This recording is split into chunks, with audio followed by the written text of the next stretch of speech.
তুষার আমার সাথে নেপালে বসে যেসব ভিডিও আমাকে পাঠিয়েছে, যেসব নগ্ন জিনিস আমার কাছে আছে, সেগুলো আমি প্রকাশ করতে বাধ্য হব। জাতীয় নাগরিক পার্টির যুগ্ম আহ্বায়ক সারোয়ার তুষারের নগ্ন ভিডিও সোশ্যাল মিডিয়ায় ছড়িয়ে দেওয়ার হুমকি দিয়েছেন সাবেক নেত্রী নীলা ইসরাফিল।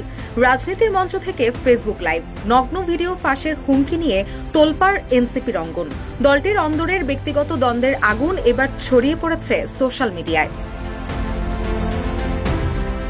9 আগস্ট রাতে নিজের ভেরিফাইড ফেসবুক আইডি থেকে লাইভে এসে নীলা ইসরাফিল সরাসরি হুমকি দেন, ক্ষমা না চাইলে তিনি তুষারের নগ্ন ভিডিও জনসমক্ষে প্রকাশ করবেন।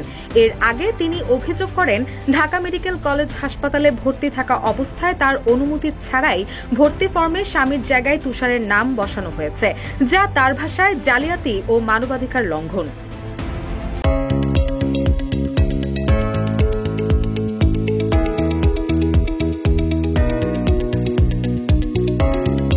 লাইভে নীলা আরও বলেন, আমি বারবার বলছি, যদি আমি আন্তরিক ক্ষমা বা অনুশোচনা প্রকাশ না পাই, তাহলে আমি তুষারের নগ্ন ভিডিও জনসমক্ষে প্রকাশ করতে বাধ্য হব।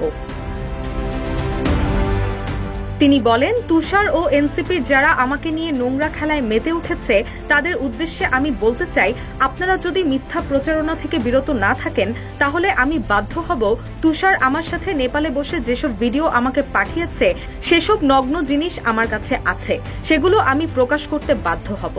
তখন কোথায় গিয়ে আপনারা মিথ্যা নালিশ করবেন আমি কিন্তু জানি না।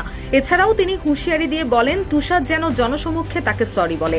তার দাবি, তিনি যা কিছু প্রকাশ করেছেন এবং যা বলছেন সেগুলো বানোয়াট কিছু না। এদিকে এই ঘটনার পর এনসিপির ভেতরে তোলপাড় শুরু হয়েছে।